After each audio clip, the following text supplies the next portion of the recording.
Vamos a ver entonces los tipos de textos argumentativos. Ya vimos que son 4 los que vamos a tocar en esta unidad. Para empezar tenemos el artículo de opinión. El artículo de opinión también lo podemos conocer como una columna de opinión. Son las famosas columnas que aparecen en las revistas, en los periódicos, que tienen a veces temas específicos o algunas veces son temas libres, en donde el autor o el editor de la columna tiene toda la libertad de elegir de qué hablar y la libertad de dar su opinión, siempre y cuando, obviamente, esté argumentada esta opinión. La finalidad del artículo de opinión es despertar cierto interés de la opinión pública, o sea, mover masas y tratar de que esas masas estén de acuerdo con mi opinión, o al menos despertar la curiosidad en este tema. Y generalmente, pues, se toman o se tocan las problemáticas en primera persona, o sea, yo lo hablo en mi opinión, o sea, el autor se refiere en su columna a su propia experiencia y a su propia opinión. No estamos hablando en tercera persona, estamos hablando en primera persona aquí. Les decía, suelen aparecer en periódicos, ahorita pues en ciertos portales de internet, porque ya la mayoría de medios de comunicación masivos están por medio de internet, y también podemos encontrar columnas en las revistas. Tienen una periodicidad, es decir, que tienen una temporalidad específica para su presentación. Pueden ser semanales, pueden ser mensuales, pueden ser quincenales, dependiendo de la publicación. Y la persona que escribe esta columna va a escribir sus puntos de vista, pero esta persona debe tener al menos un poquito de conocimiento en el tema, ¿no? A veces no son los más expertos, pero sí tienen conocimiento en el tema o son personajes notables, famosos o relevantes dentro del ámbito social. ¿Cuáles son las partes de un artículo de opinión? Tenemos 3 partes específicas: la introducción, la tesis y la conclusión. En la parte de la introducción, yo voy a tratar de captar la atención de mi lector. Esta parte, que es el primer párrafo de la columna, tengo que hacerla de una manera muy llamativa. ¿Para qué? Para que el lector continúe leyendo mi columna. Es como cuando vemos los posts en Facebook larguísimos y que lo ves al principio y dices, ay, no, qué flojera leerlo, ¿no? Pero empiezas a leerlo y en el primer párrafo capta tu atención y terminas de leer todo el post. Es lo mismo en una columna. En la introducción, yo voy a plantear el problema o la situación de la que voy a opinar y voy a tratar de captar la atención de mi lector para que continúe leyendo toda la columna. La tesis es la idea en la que el autor de la columna va a creer. Es mi punto de vista, es después de toda la investigación que yo ya hice, es lo que yo voy a creer acerca del tema. Y es obviamente esa tesis es en la que yo quiero que mis lectores crean. Aquí van a aparecer todos los argumentos, tanto a favor como en contra. ¿Por qué vamos a poner también los argumentos que están en contra? Para tratar de refutarlos, para tratar de tumbar esos argumentos que están en contra y terminar de convencer a la audiencia de que mis argumentos son los mejores. Si en esta columna solo se trata de dar algunos consejos o tips para algo, solo se ponen los argumentos positivos uno debajo del otro, nunca en el mismo párrafo. Cada argumento lo vamos a separar por párrafos.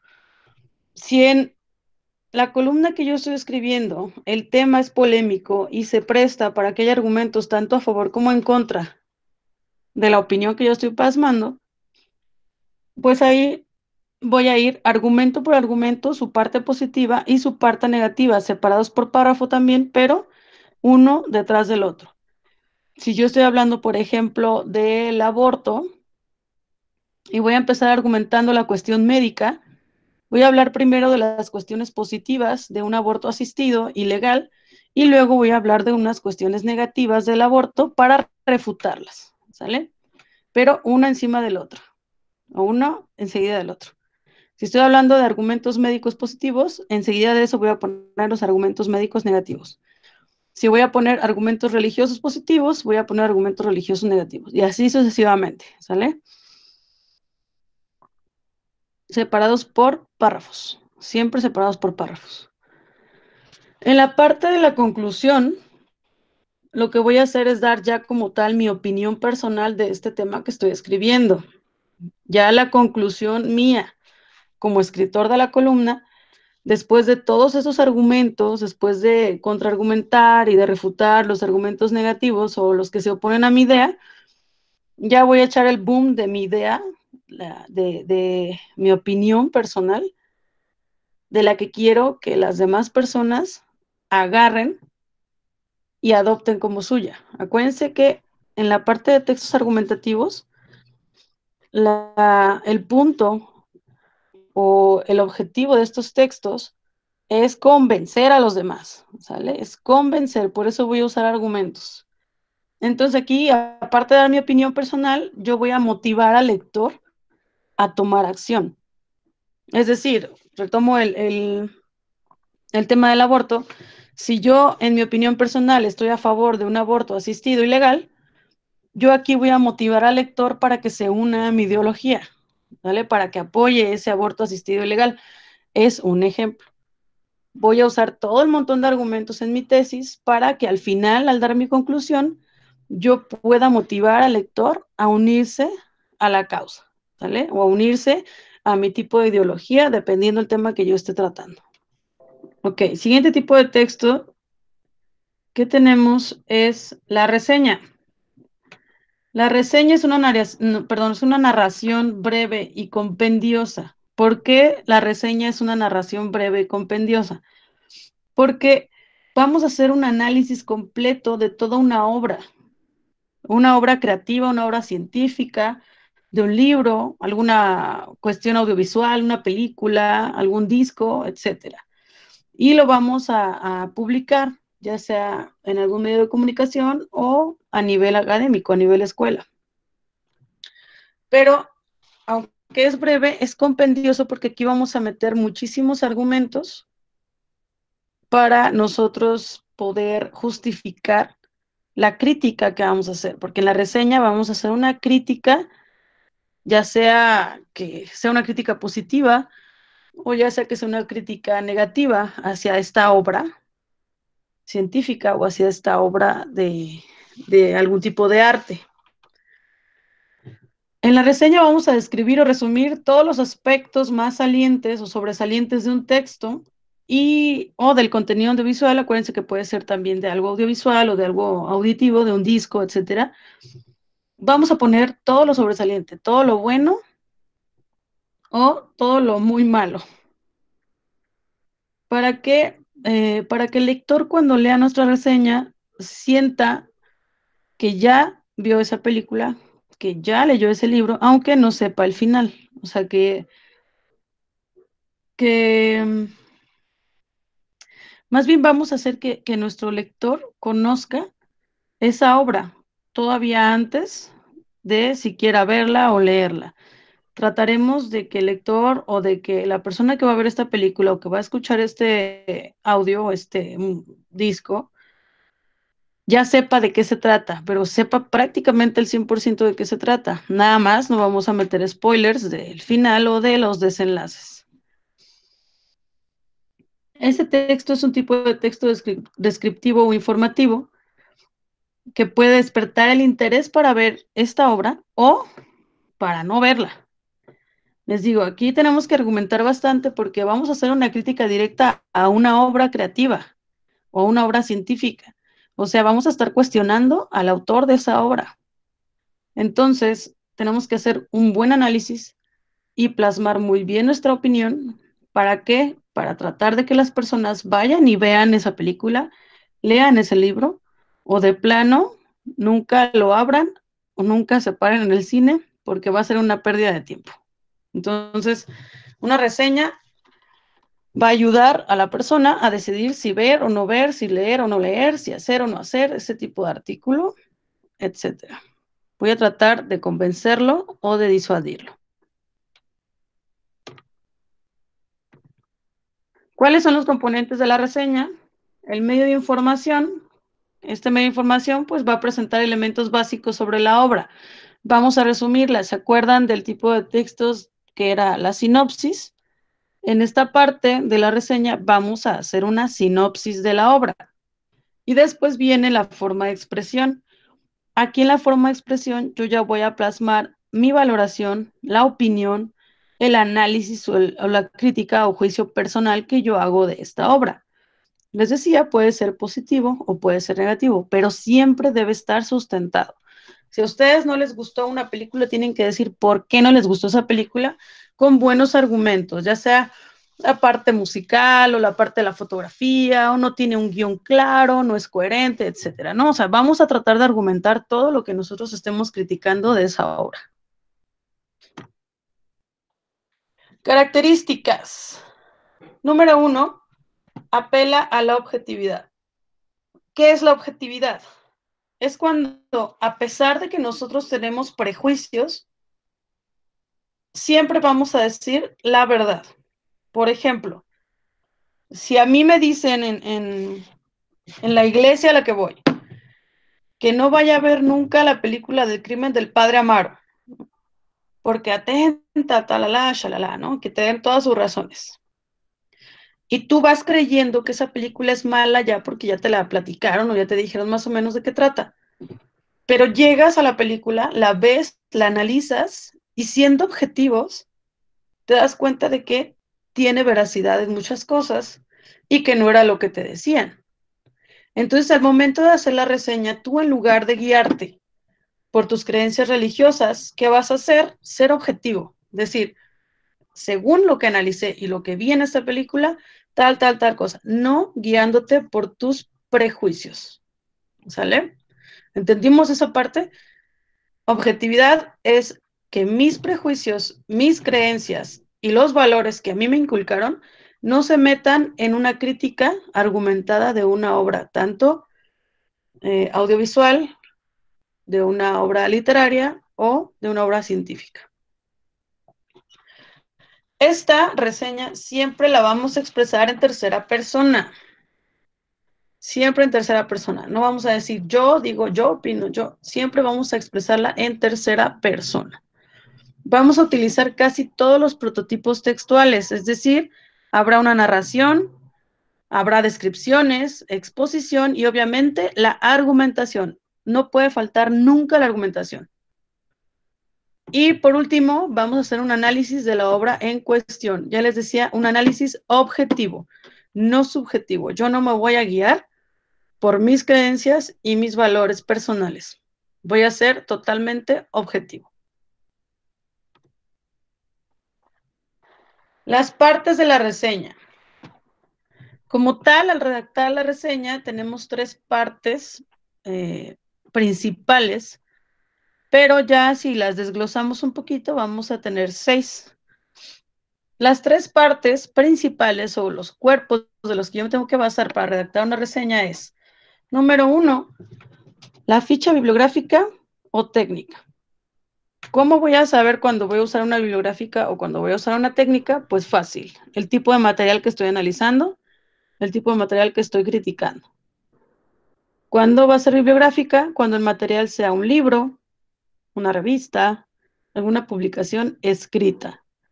¿Cuándo va a ser técnica? Cuando sea un material audiovisual, ya sea una película, ya sea una serie, una novela, televisiva, etc.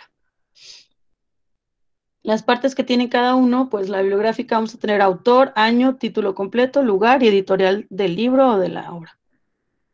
En la técnica vamos a mencionar el productor, director, año en que se produjo, el título original y en dado caso de que sea un título traducido, también lo vamos a meter. El lugar donde se filmó y la compañía que filmó este material. Después incluimos la sinopsis. Ustedes ya saben que es una sinopsis, ya lo vimos anteriormente, que es el resumen de una obra que no debe para nada, en ningún caso, contener el final. Solo se resaltan los puntos o elementos principales, se analiza la obra y lo más destacado de esta, y pueden presentarse definiciones, comparaciones o clasificación. ¿Por qué pongo definiciones, comparaciones o clasificación? Por ejemplo, cuando hacemos una reseña, y estamos viendo de una película que trata de la migración, en la parte de la reseña podemos definir lo que es migración, lo que es emigrar, lo que es inmigrar, lo que es un emigrante, lo que es un inmigrante, lo que es migración externa, interna, etcétera. Eso es opcional. No siempre aparecen las definiciones, solo aparecen las definiciones cuando son sumamente necesarias para que la gente o público general entienda el tema del que estoy hablando. La parte de comparación es cuando ya existe otro material del mismo tema o similar, puedo yo hacer mención a ese otro material y comparar el que yo estoy analizando.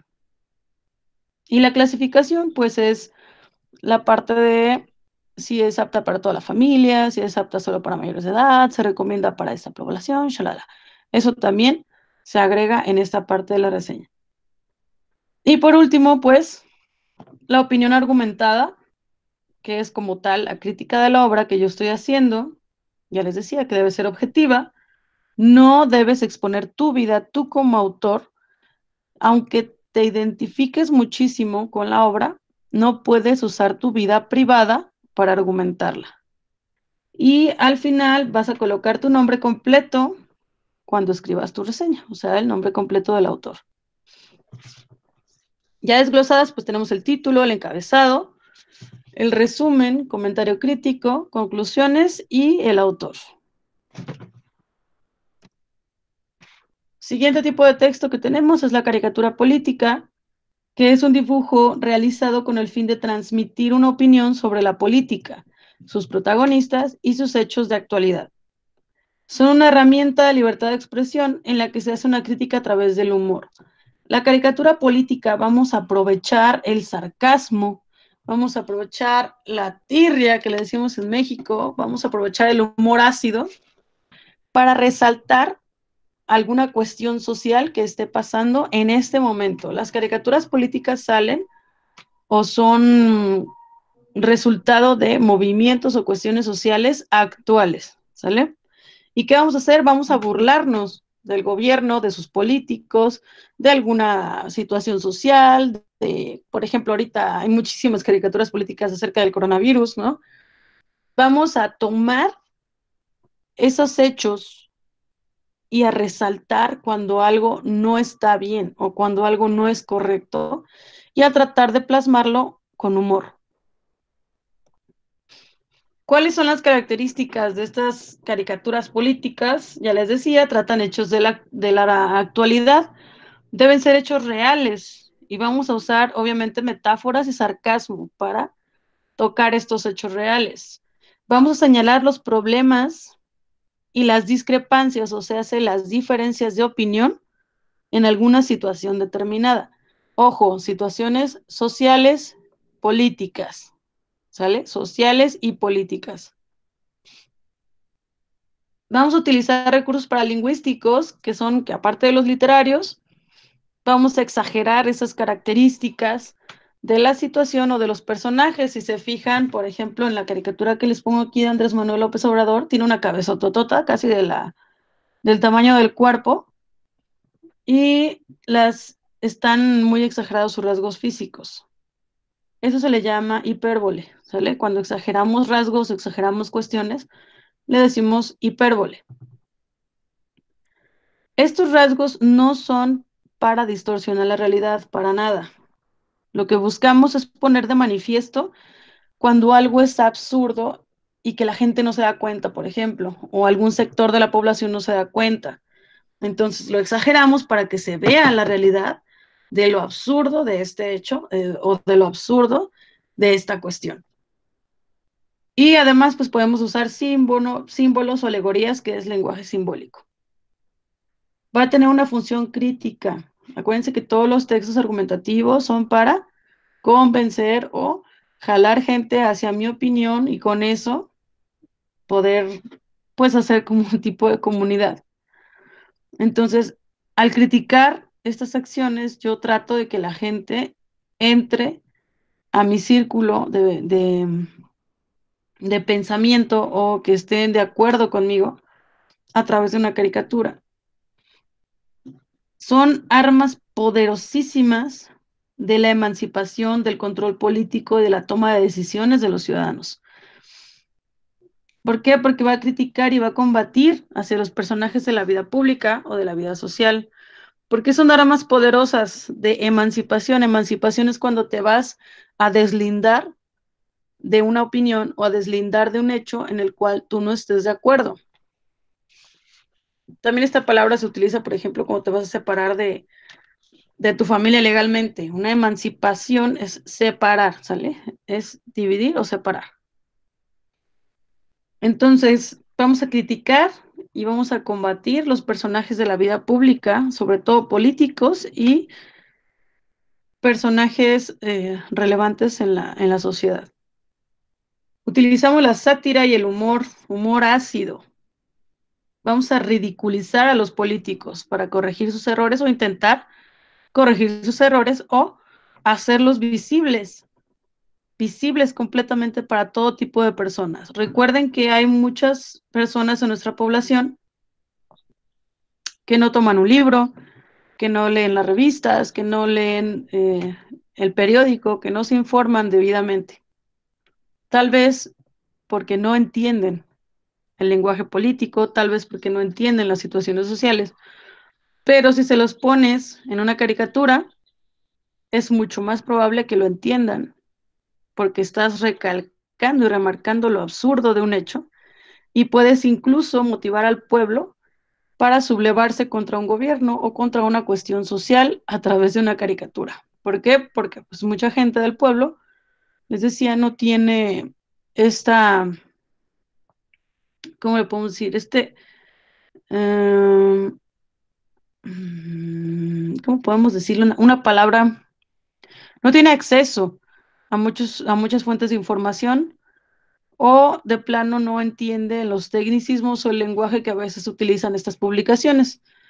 Entonces se lo podemos poner más simple a través de una caricatura y ellos lo entienden y van a decir, ah, caray, entonces esto sí está mal, ¿no? Algo está pasando, ¿qué está haciendo el gobierno? Y ya empiezan a levantarse y a cuestionarse y empezamos a tratar de desarrollar una conciencia crítica en esas personas que tal vez no tienen el hábito de leer publicaciones más, pues, más complejas. El siguiente tipo de texto es el anuncio publicitario.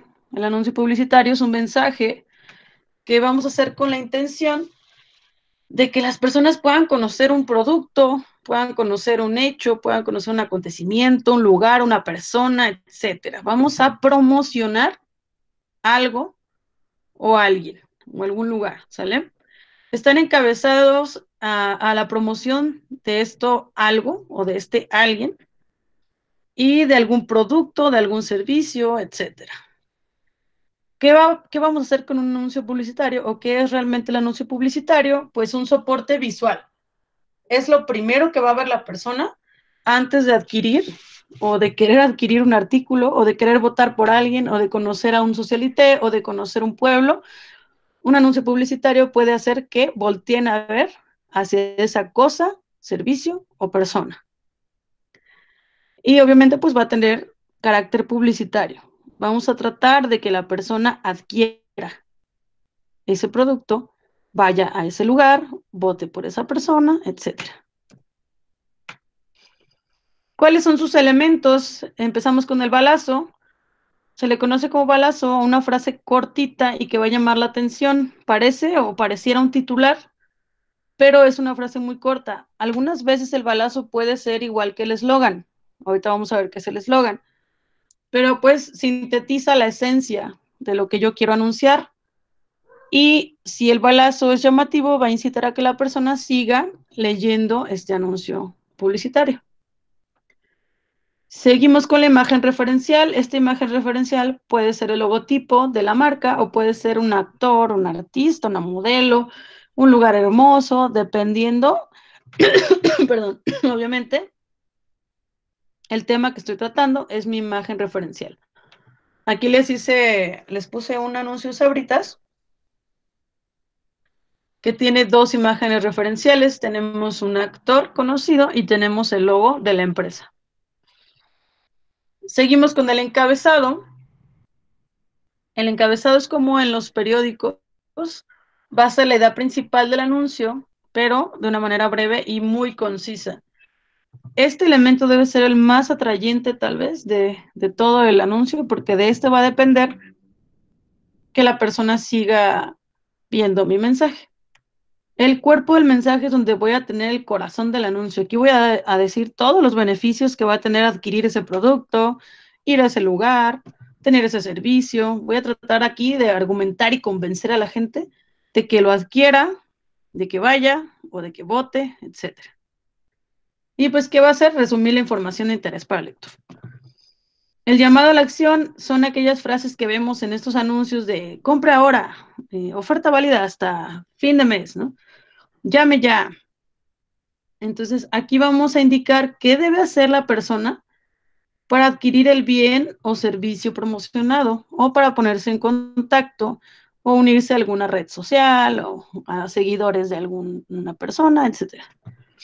El eslogan, les decía que a veces puede ser el balazo, igual el eslogan. O sea, no necesariamente tenemos que tener el balazo y el eslogan. Puede ser el mismo siempre y cuando el eslogan sea corto. Volviendo aquí al anuncio de Sabritas, tenemos un eslogan que dice la vida necesita sabor.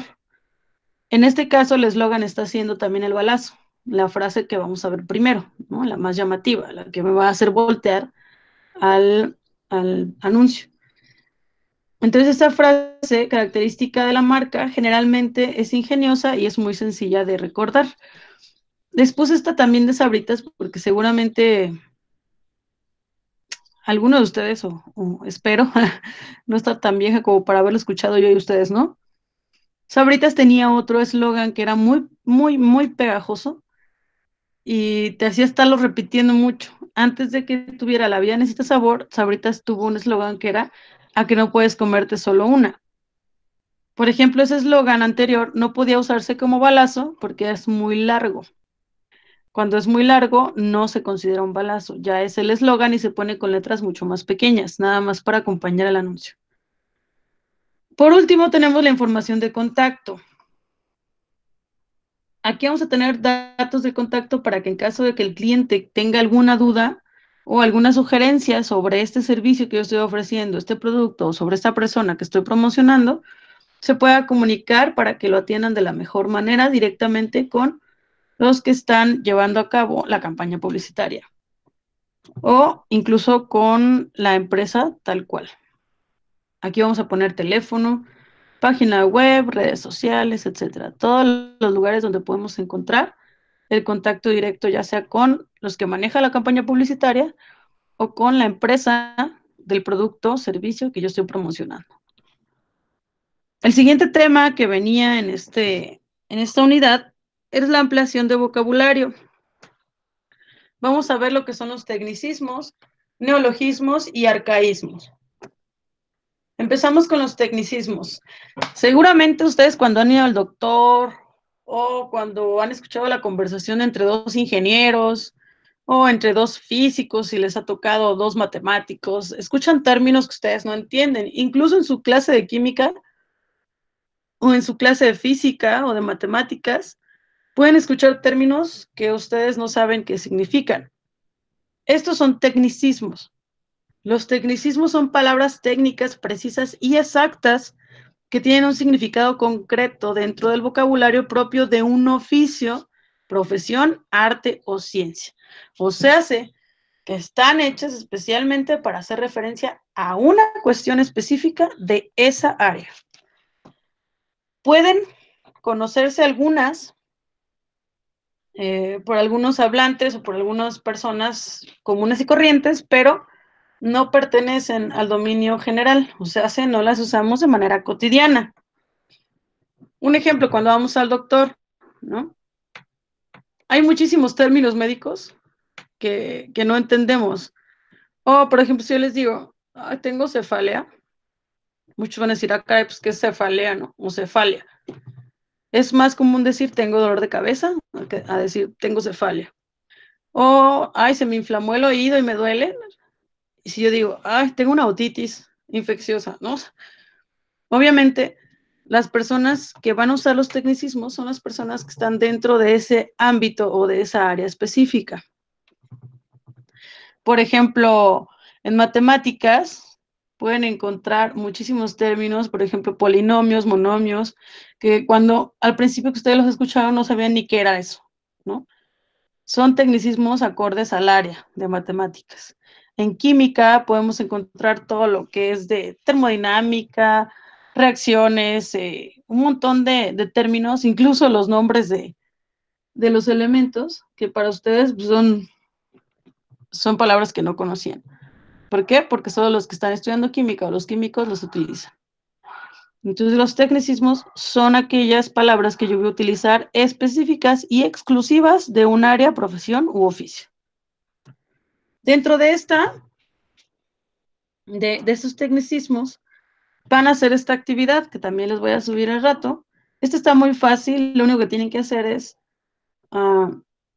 definir las palabras y colocarlas debajo de donde les corresponde.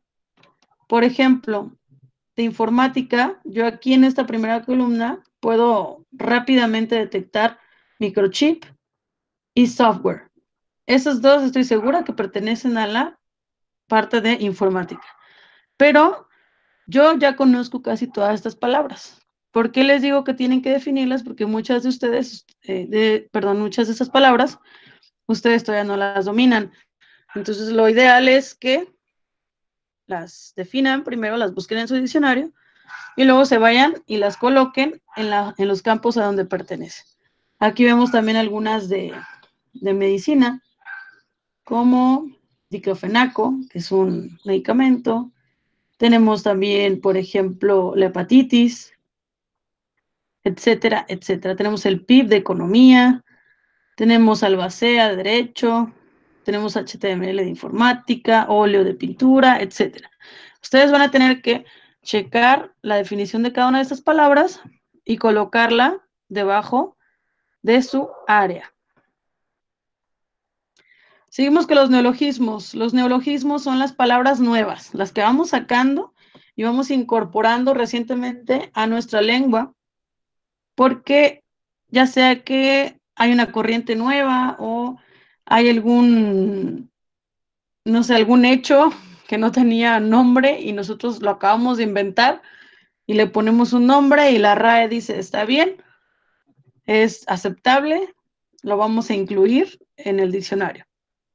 Ojo, para que se consideren neologismos, deben ya estar incluidos en el diccionario de la Real Academia Española. También pueden ser neologismos las palabras que ya existen, pero que les estamos dando un nuevo significado. Por ejemplo, en donde yo crecí, decíamos berry. Berry en inglés es una palabra que hace alusión a una frutilla. Y en nosotros decíamos que berry era una persona que se sonrojaba mucho. La palabra ya existe, pero yo le estoy dando otro significado. Ahí no se considera un neologismo como tal porque solo lo usamos en la región, no viene en el diccionario. Pero ¿qué tal estas?